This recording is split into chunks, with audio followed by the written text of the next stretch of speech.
ဆိုတော်ဘွားထက်ကဗျာဆရာတေးဆရာဆိုတဲ့ကိုဘုတ်ကိုပိုပြီးမျက်နှာခဲ့တဲ့ပြင်သူ့ရဲ့သမီးလေးအတွက်တုံ့နိုင်မဲ့ယတနာတစ်ချင်းကိုရေးဆက်ပြီးကွယ်လွန်သွားခဲ့တဲ့သူ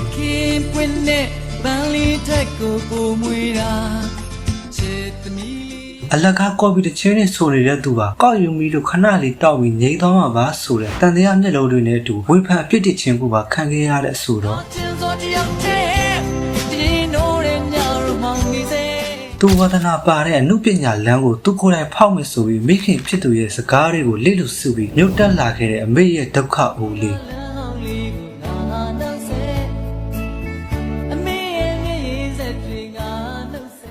အဲ့ဒီလိုဒုက္ခအိုးလေးကအောင်မြင်မှုတွေကိုတည်ငါစုတ်ခွာပြီးတချင်းတွေနဲ့ဝေးရကိုထပ်သွားခဲ့ဖူးပါတယ်သူပေးဆက်ခဲ့တဲ့အချိန်တွေကိုရေးဆက်ခဲ့တဲ့အဆိုတော်2အိမ်တင်း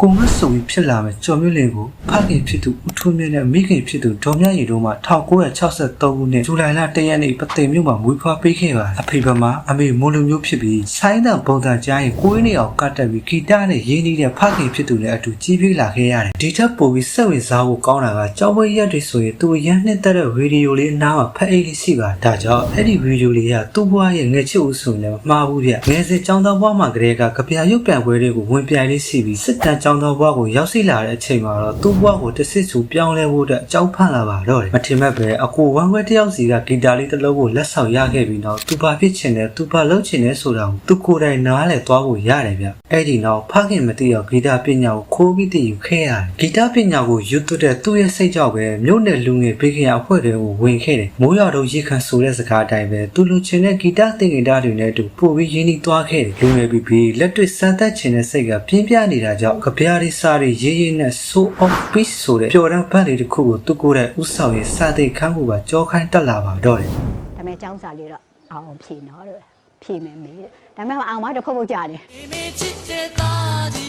အဆိုတော်ထွေးတဲ့ဆိုပြီးဖြစ်မလာခင်ကတည်းကလက်ထက်ဆိုတဲ့ကလောင်အမည်တွေနဲ့ကြပြရီစာတွေကိုလည်းအပြည့်ပြည့်ရေးခဲ့ဖူးပါသေးတယ်ဒီလိုနဲ့အဆိုတော်ဘွားထက်တချင်းတွေကိုသာဖန်တီးချင်နေတဲ့အတူအတွက်အဆိုတော်ဖြစ်ဖို့ကကြမအလှည့်ပြောင်းတစ်ခုနဲ့ကြောက်ရတယ်လို့ပဲပြောရမယ်ဗျမော်လမြိုင်ကစီဒီလှုပ်ချင်တဲ့ကောင်လေးတယောက်ကတခွေလုံးစာအတွက်တချင်းတွေကိုရေးခိုင်းပြီးဆက်ရတွေချအားလုံးအချောတက်ပြီးခါမှာစင်ဂျူတွေပြီးမလို့ချင်တော့တဲ့အကြောင်းပြချက်တွေကြောင့်ငါရေးထားတဲ့တချင်းတွေကိုဘယ်သူမှမဆိုရင်နေပါစေကွာငါကိုယ်တိုင်ဆိုမဲဆိုပြီးမိခင်ပေးတဲ့ငွေလေး2000နဲ့မျိုးပေါ်တက်လာခဲ့အဲ့ဒီနောက်သူ့ရဲ့ပထမဆုံးစီရီဖြစ်တဲ့နိုင်ဘော်ကမျက်ရည်စက်များဆိုတဲ့တခြင်းကြောင့်တနင်္ဂနွေလုံးရဲ့မျက်ခုံလွတ်ခြင်းကိုခံခဲ့ရတဲ့အထိအောင်မြင်မှုတွေရရှိလာခဲ့တခြင်းဆိုတာကိုနှလုံးသားကလုံးဝမပိုင်ဖြစ်တာနှလုံးသားကပါမှသာဖန်တီးတတ်တဲ့သူလည်းဖြစ်ပါတယ်သူထွက်စီးခဲ့တဲ့တခြင်းဝေ15ခွေထဲမှာ9ခွေသာကိုပီပါခဲ့ပြီးအဲ့ဒီ9ခွေထဲမှာလည်းသူ့အတွက်တည်ရခုလို့သာသတ်မှတ်ထားခဲ့ပါတယ်သိထူးခြားခြားတော့မဟုတ်ပါဘူးဟိုမစမ်းသက်မတိတွေ့ဘူးတဲ့music form လေးစမ်းသက်တိပြည့်နေတာလုပ်ဖူးတဲ့အလုပ်ခုလုပ်ကြည့်နေတာဒါပါပဲဘာလို့နဲ့ကျွန်တော်တို့ရဲ့အဆိုတော်ထွေးသည်တယောက်ကသူချစ်ရတဲ့ဇနီးနဲ့အတူသမီးလေးမိကွန်းထုံးကိုမွေးဖွားပြီးကွယ်လွန်သွားခဲ့တော့20တောင်ကျော်ခဲ့ပြီဗျမိတွေ့ကြီး